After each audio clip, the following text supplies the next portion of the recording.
The next Diedrichson Brothers hands-on tiny house and green building workshop, Joshua Tree, California. Also check out Tiny House Magazine.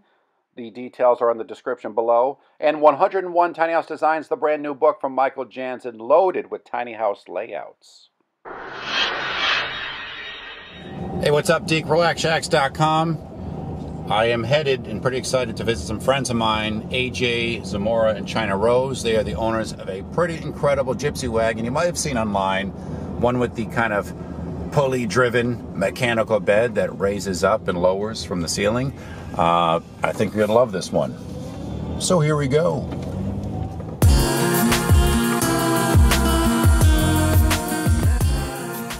Hi, I'm China Rose Zamora. This is my wife, AJ, and this is Zamora Vardo, our traveling home and mobile office.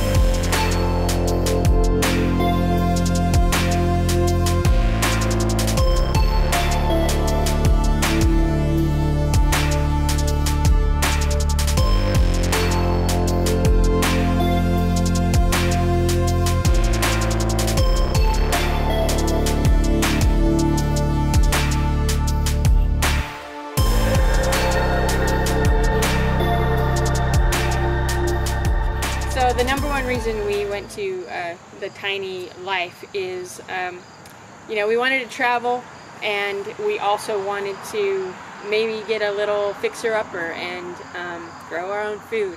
And doing both of those wasn't really going to happen with the savings that we had. So we kind of started looking at a better way to do it, a more sustainable way to do it. And having health issues with our last place, we had gotten mold illness and were basically recovering from that. I started researching components that I would put into a build, and chemical-free, eco-conscious components that I would put into a build. And the more I started researching, the more I started realizing we could really do this and travel. And so I asked China Rose what she thought about going tiny.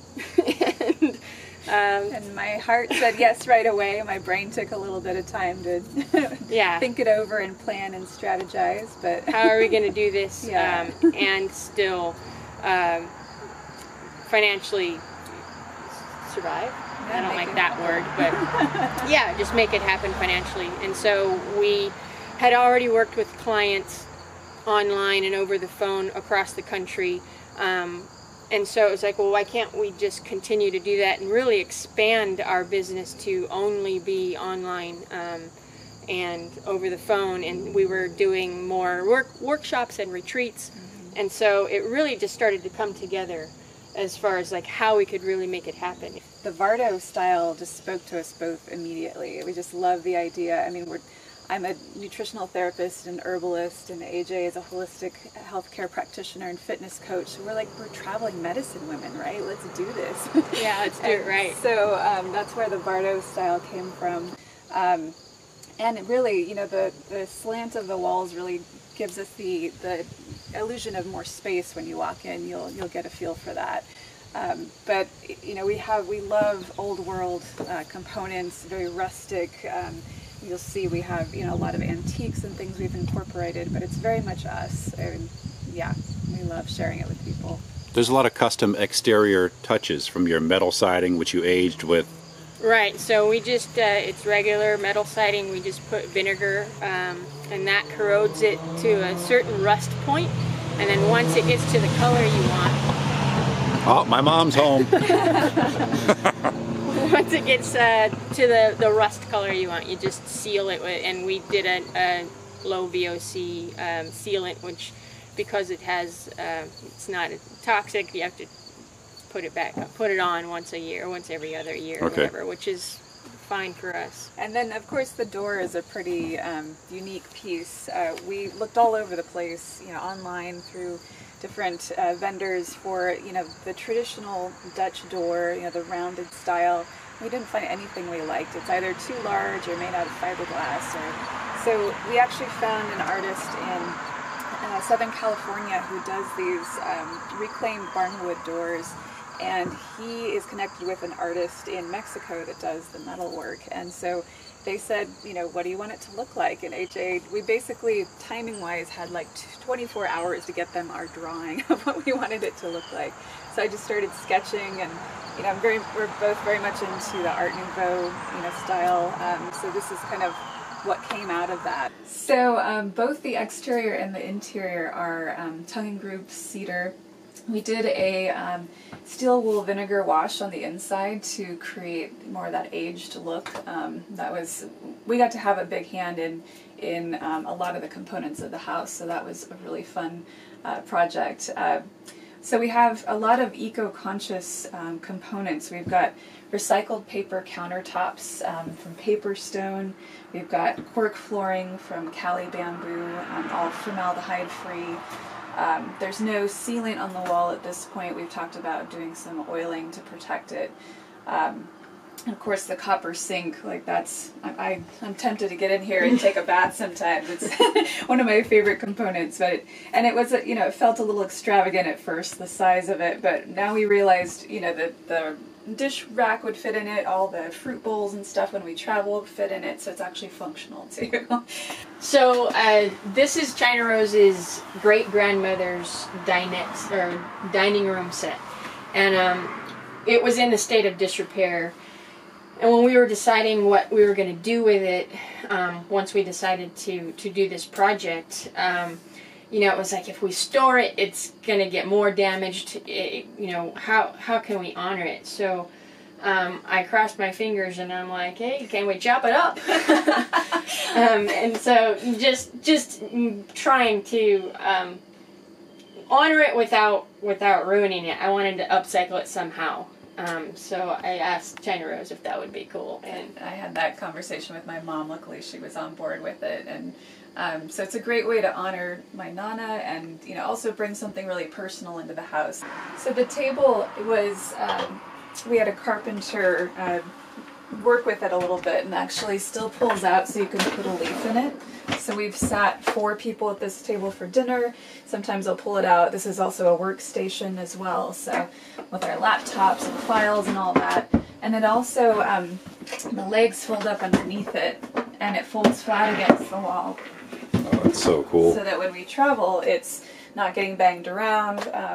But yeah, it makes it so versatile, and at the same time we didn't have to compromise with the style we were going with, and also have something that's a family heirloom in the house. Now what about, I have to ask, because I've seen it online before, that is pretty awesome, the table, but the bed, which people haven't seen yet, it's right above you. Right. We knew we didn't want to sleep in a really small loft. We didn't want to feel claustrophobic. So AJ is actually the one that came up with this design.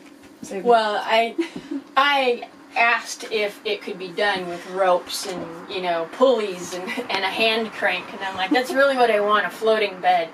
And so the builder that did it for us was like, well, safety wise you might not want to deal with ropes, but I still think it could be done. So he used a tow winch, and so it's on pulleys. You can see in the corners here, there's a tow winch motor in that box right up there, and it's on pulleys.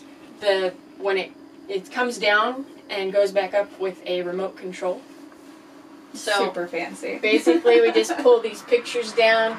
It comes down and sets into these slats, and the combination of the wall being angled, the slats, and the wires keep it stable. So we have three things keeping it stable while we're on. I gotta ask, in honesty, do you get bored of having to drop it each time, up and down? No. It's really loud. Yeah. I don't like that, but it doesn't take that long. It's not a big deal.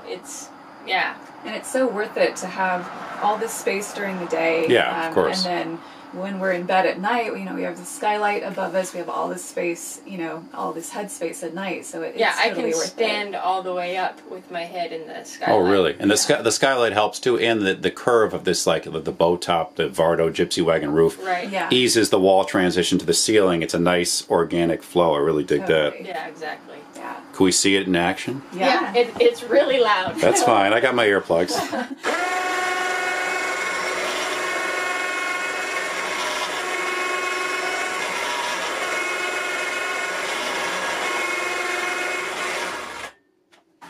Top right up here. Yeah, you have a lot of headroom. That's great. Yeah, and even when I stand on the buffet to get all the way in, I'm still not anywhere near hitting my head. So, yeah, and it's very stable. Because you're on those cleats on the side walls. Right, Yeah. exactly. And I can stand up, Yeah. so That's so awesome. it works. And you have the mini to boot, the little side nightstands that are built Right, into the bed. Built into I the love it. frame.